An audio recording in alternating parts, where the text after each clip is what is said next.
L'Évangile de Luc, chapitre 6. Il arriva, un jour de sabbat appelé second premier, que Jésus traversait des champs de blé.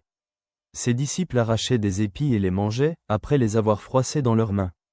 Quelques pharisiens leur dirent, « Pourquoi faites-vous ce qu'il n'est pas permis de faire pendant le sabbat ?»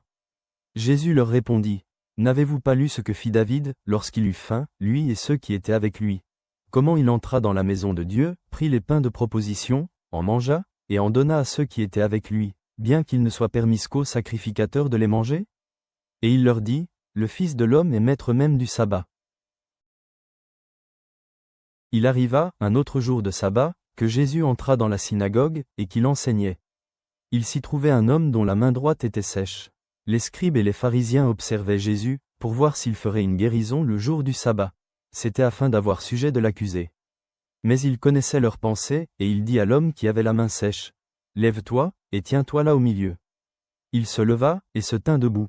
Et Jésus leur dit, « Je vous demande s'il est permis, le jour du sabbat, de faire du bien ou de faire du mal, de sauver une personne ou de la tuer. » Alors, promenant ses regards sur eux tous, il dit à l'homme, « Étends ta main. » Il le fit, et sa main fut guérie.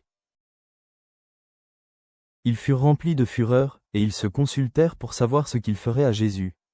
En ce temps-là, Jésus se rendit sur la montagne pour prier, et il passa toute la nuit à prier Dieu.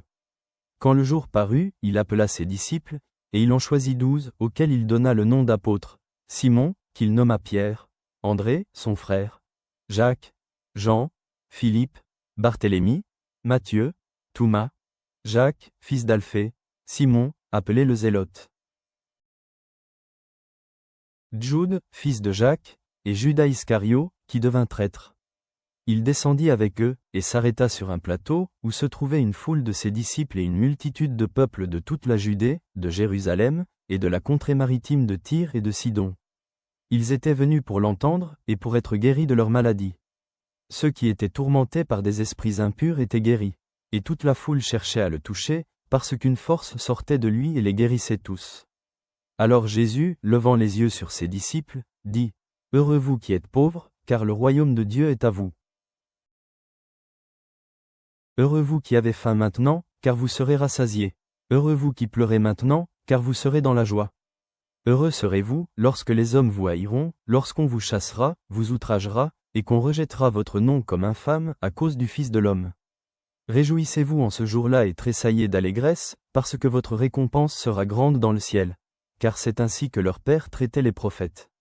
Mais, malheur à vous, riches, car vous avez votre consolation. Malheur à vous qui êtes rassasiés, car vous aurez faim. Malheur à vous qui riez maintenant, car vous serez dans le deuil et dans les larmes. Malheur, lorsque tous les hommes diront du bien de vous, car c'est ainsi qu'agissait leur Père à l'égard des faux prophètes. Mais je vous dis, à vous qui m'écoutez, haïmez vos ennemis, faites du bien à ceux qui vous haïssent, bénissez ceux qui vous maudissent, priez pour ceux qui vous maltraitent. Si quelqu'un te frappe sur une joue, présente-lui aussi l'autre.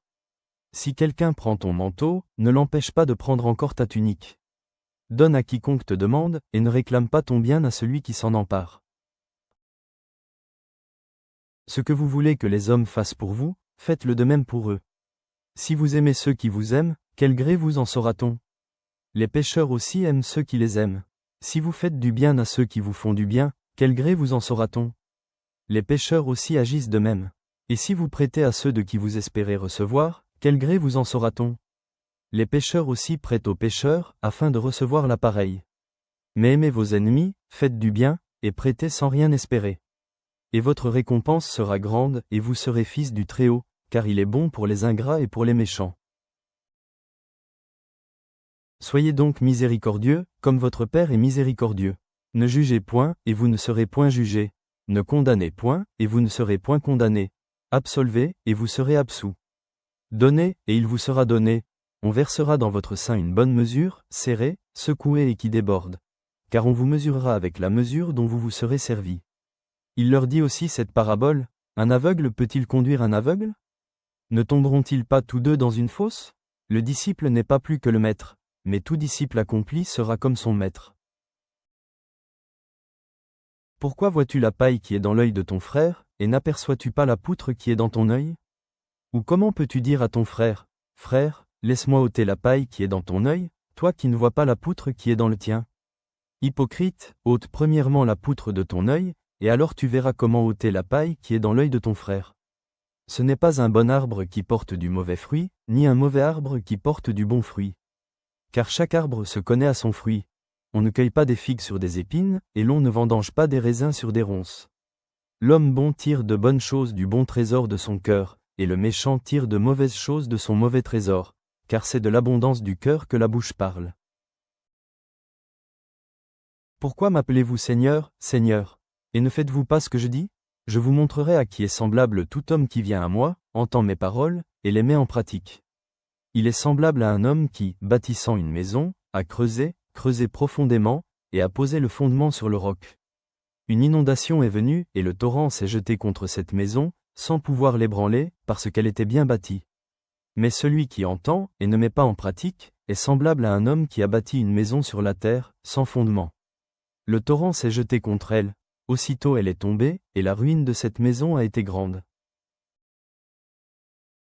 Dieu, qui nous enseigne à aimer nos ennemis et à faire preuve de miséricorde comme le Père, pousse-nous, dans des sociétés polarisées, à bénir ceux qui nous persécutent. Construit sur des fondations de roc au milieu des tempêtes de la vie, comme l'instabilité financière. Ne juge pas, donne généreusement. Porte de bons fruits chaque jour. Guide-nous dans ta vérité, Amen.